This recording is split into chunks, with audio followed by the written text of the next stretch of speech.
Yo, what's up guys, and welcome back to Tryhard Nation. As always, I'm your host, the omegatryhard, and today we have the first video in my Abyss of Legends guides. So let's go ahead and roll that intro.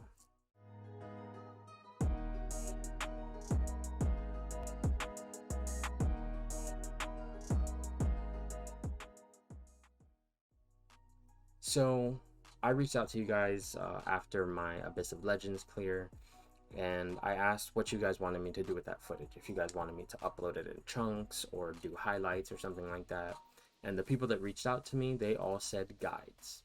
So as opposed to doing one massive guide for each path, I think what I'm going to do is break things into very small chunks, with this episode being just kind of the things that you need to know before you go into Abyss, so you know how to um, plan, things to look forward or to look towards, to know how things function, what to expect, all that kind of stuff. And then from after that, I'm going to go fight by fight and break down all of my footage, my thought process, the team that I brought, mistakes I made, things I would change, all that kind of things. Go fight by fight in each video, and yeah, do it that way so everything is in small accessible chunks, so you can easily kind of bounce around each different video to help you with whatever it is that you're specifically trying to get help with, as opposed to one massive video. So yeah, so let's just go ahead and jump into this. In Abyss, every fight has either 2.6 million health or 5.7 million health. Now, all of the 2.6 million health champions are going to have class-based nodes that are the same for every one of them, depending on their class, of course. And then there's going to be 5.7 million health champions that have unique nodes for their fights. You won't get any fights, as far as I know, that have class nodes and unique. It'll always be an either or. So if they have class nodes and they're 2.6 million health, you won't have to look out for any unique nodes. You'll know that just based on their class, you're going to have to deal with that. If they have 5.7 million health, then you know that you have to read their nodes because they're going to have to do something specific. So I think it's probably best if we just go ahead and break down what each of those class nodes does before we really go further into things. So for tech, it seems a little bit complicated, but it's not that bad. Basically, when you fight a tech character that has 2.6 million health, they're going to start with an armor up, and every time that they're hit, they're going to gain a charge as long as they have an armor up. At 10 charges, they're going to reset to 0 charges and steal all of your power. This cannot be prevented. There's no ability accuracy, nothing like that. They will steal your power and gain it for themselves. So what this means is you have to play these very slow, very methodical, and keep track of their charges, because if they're at 2 bars of power and you're at 1 bar of power, when you get to 10 charges, they're going to steal that, jump immediately to a special 3, and you are screwed. Skill. Attackers have minus 100% offensive ability accuracy except during special attacks. So what this means is offensive ability accuracy is anything that procs while you are attacking. So things like bleeds on criticals. So like Wolverine, your criticals wouldn't bleed. Aegon, all of your buffs on criticals, your your furies, your unstoppables, your true accuracy, all that stuff, that won't trigger unless you're doing special attacks. So Aegon's normal hits won't give you the true accuracy, unstoppable, any of that. But when you launch a special 1 or a special 2, then they'll start triggering. So just keep that in mind. If you're running Aegon with suicides and you don't have willpower, you're going to have to throw that special 1 or special 2 to shrug off those debuffs. So just keep that in mind. Cosmics. Gain an unstoppable buff every 30 seconds that lasts 15 seconds. And every time that you nullify any buff, reset the timer.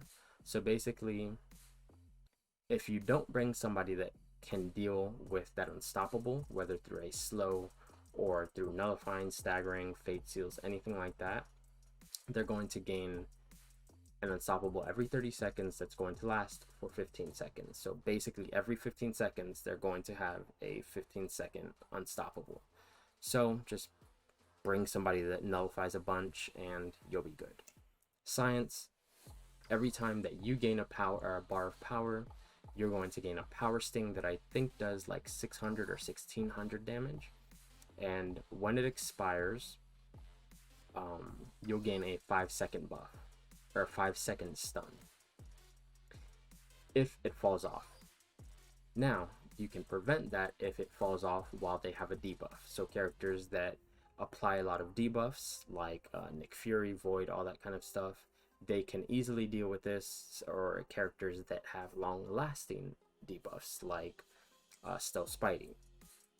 Other great options. So just as long as you have a character that can apply debuffs, or you're pairing right before that that power sting expires, you'll be good. Or you could just power through and take that little bit of chip damage, and yeah, just power through that way. Mutants, they, for every bar of power they fill, they gain a passive 7.5% fury for the duration of their special attacks, and every critical hit that they take increases their power rate by 1%.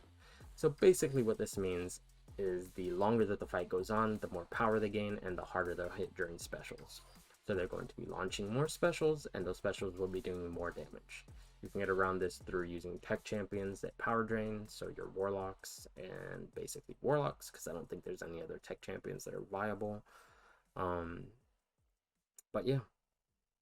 Finally, mystics. Every 10 buffs that expire or nullify in the attacker, place a fate seal. If you remove the fate seal, take a burst of damage. So nothing too terrible here. Is basically just, if you're using a character that has a bunch of buffs, like Cosmic Ghost Rider or something like that, you're going to get fate sealed eventually. And if you get fate sealed and you try and shrug it off or something like that, you're going to take massive damage. So just use a character that doesn't have a bunch of buffs and you'll be good. Now, aside from that, those are all the class nodes. So any character, again, any character that has 2.6 million health is going to have one of those 6 nodes, obviously depending on their class. If they have 5.7 million nodes or 5.7 million health, they're going to have unique nodes for that fight. Feel free to look those up, or look in YouTube or Reddit or stuff like that to try and figure out what fights those are and read the nodes, all that kind of stuff. By the time you're watching this, I could have already made the video, or I could not have. Just, again, search. Now, aside from that, the actual fights themselves. So the reason that it's hard to do one-shots in Abyss is because there's only a certain amount of hits that you can do. There's something called skirmisher charges that limit how many hits you can do. Basically, every skirmisher charge that the opponent has is the equivalent of one hit that you can do, because every time you hit them, they get rid of one skirmisher charge. There's no way around this. If you're a 5-star rank 5, you're going to start with, I think, 120, and if you're a 6-star rank 3, I think you'll start with 130 or 135. I'm not 100% sure. But when you use up all of those charges, so basically after you do 130 hits as a 6-star rank 3, you'll have no more skirmisher charges, and then you'll gain something called warfare charges, which I believe is the same amount as the skirmisher charges. So it'll reset and you'll have 130 warfare charges. So in total, you can do 260 hits, because when you run out of warfare charges, what happens next is the opponent gains 2 bars of power and goes passively unstoppable and unblockable for the rest of the fight. So basically, the fight is over. However, theoretically, any character that has a slow can bypass this, because they can bypass the slow or the unstoppable with the slow. So all you have to worry about is the unblockable, and if you play perfectly and just intercept a bunch, then yeah, can get past it. But I'm not that good enough, and if you guys were that good enough, you're probably not watching this type of guide. On top of that, you can only do 65,000 per hit at a max. So characters like Odin or I think Loki that do like percent health damage, it's capped at 85,000 per hit.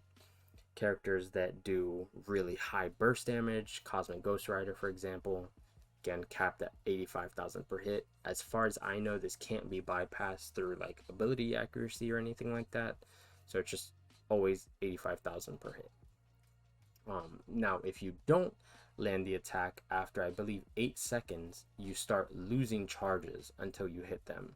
So this is where things can get really tricky, because if you have a AI that's playing very passively, backing into the corner, playing very defensively, you might not be able to hit them. And if you can't hit them, they're going to gain something, I forgot what it's called, but like a little green message pops up that says "Fight me, coward."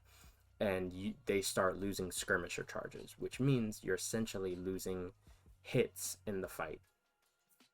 So you want to make sure that while you're baiting specials, if they're not cooperating, try and do like a single parry, single light attack, and then back off, just to make sure that they never gain that debuff that makes them start losing charges. Because if you start losing charges relatively quickly, or if they have long special attack animations and you lose too many of those, that can be the difference between 1 revive or 2 revives, or 0 revives and 1 revive.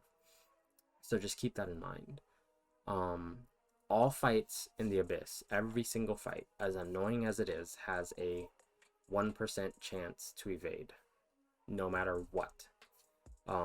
You can get past this with, I believe, true accuracy, but characters like Emma Frost and Ghost, I don't believe that they get past the Abyss evade.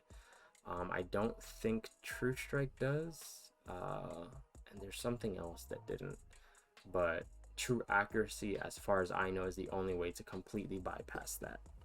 Now, if you have class disadvantage, so if you're going against your if you're using Aegon against a mutant character like Omega Red, that 1% turns into a 10%.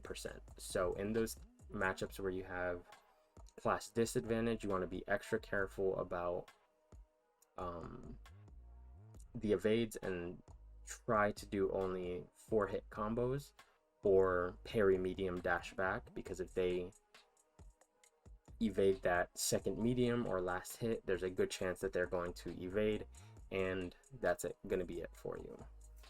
As well as if they have class advantage, they're also going to gain 20% power rate, 20% power gain rate. So the difference there is power rate is combat power rate, so when you're hitting into them, but then 20% power gain rate is characters like Doctor Strange or Symbiote Supreme that passively gain it. That goes up as well. They're also going to gain block penetration, and their damage cap is reduced to 50,000 from 85,000. So basically, you want to try and go in with at minimal no class disadvantage for all of these fights. But if you do go with class disadvantage, just know it's going to be a little bit more difficult and a little bit more risky for you.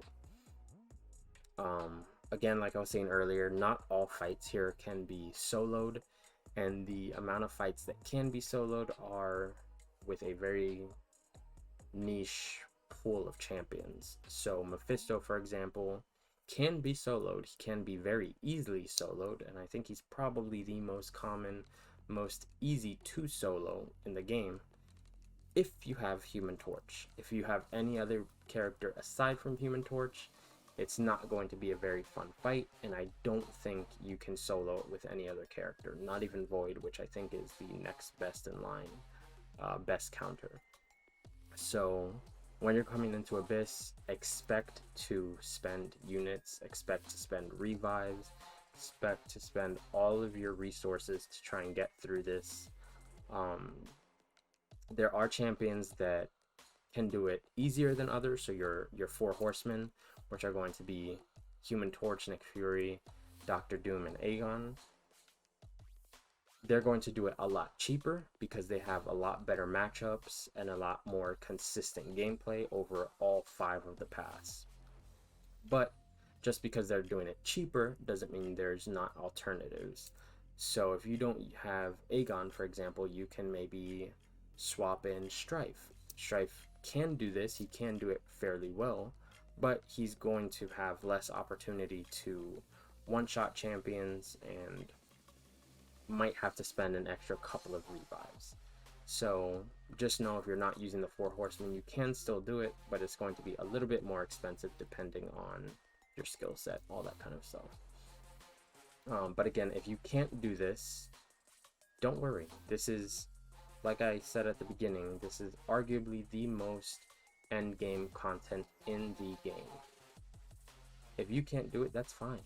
Work on your roster, work on your skills, practice, watch videos, all that kind of stuff. Just wait it out until you can. There is no rush. This is permanent content. It will always be here for you until you get the appropriate roster or you're comfortable enough in your skills to go through.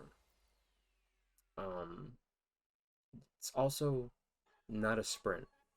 These fights have multiple millions of health. It's a very long endurance marathon. These fights are very tedious. You have to keep track of a lot of different things in a lot of cases. You just have to play it slow, play it methodically, and safely, because ultimately what you want to do is beat this with minimal resources as efficiently as possible. So don't be afraid to split this up in several sessions over a day, or maybe set aside a team and do a couple fights a day and spread it over a week, whatever's easier for you. Don't force yourself to do it in a single sitting. Don't force yourself to any sort of time frame. Just do whatever's easiest for you, whatever's most manageable, so that you can get through as efficiently as possible. And the last thing that I think everybody needs to know is you must prep for your paths. So go to Google, go to YouTube, go to Reddit, ask your alliance mates in Line or Discord or whatever app it is that you use. Go through and ask, hey, I'm looking for info on this path, or I have these champions. What path do you think I could do? Go to Google and look up MCOC Abyss of Legends map. Scout all of the different paths. See what's best for you and your roster. Read which nodes or which fights have unique nodes. Read what those nodes are, because the worst feeling in the world would be getting 15 fights into a 20 path or 20 fight path and realizing that you don't have the answer for that Massacre or for that Red Skull or that Cyclops or Loki or whatever champion it is that you're going against. If you end up not having a counter for that and have to restart your run, every revive up until that point is completely wasted, and that is worthy of making somebody want to quit. So just make sure that you're scouting before you go in, farming your revives in variant 7 2.2 and Act 5 5.3.6. Make sure that you're watching YouTube videos to see the fights, the fight interactions, commonly used characters, if it's soloable, all that kind of stuff. And again, yeah, just make sure that you prep, because if you try and go into this blind, not knowing X fight is on your path, or not having an answer for X fight, or going in and making a wrong turn and not knowing how to adapt, all that kind of stuff is crucial. You just don't want to make those kind of mistakes. So that's going to be it for this video. This is everything that you need to know going into the Abyss. From here on out, I will be doing overviews of each path as well as doing breakdowns of each fight. If you guys have any specific requests in the for me for the series, go ahead and leave those in the comments below. Just keep in mind I've only done the easy path thus far, but if you guys want to see like the collector before you see anything else, I don't mind uploading that. But yeah, that's going to be it for this video. Thank you guys as always for the thumbs up, for the thumbs down, for the comments, for the subscribes, and everything else in between. If you want to reach out to me on my Discord or Twitter. Those are probably the ones that I'm most active on and most receptive on. All that information is going to be left in the comments below. But no matter what, hope you guys stay safe. Enjoy your night, day, wherever you guys are, and I will see you in the next video. Peace.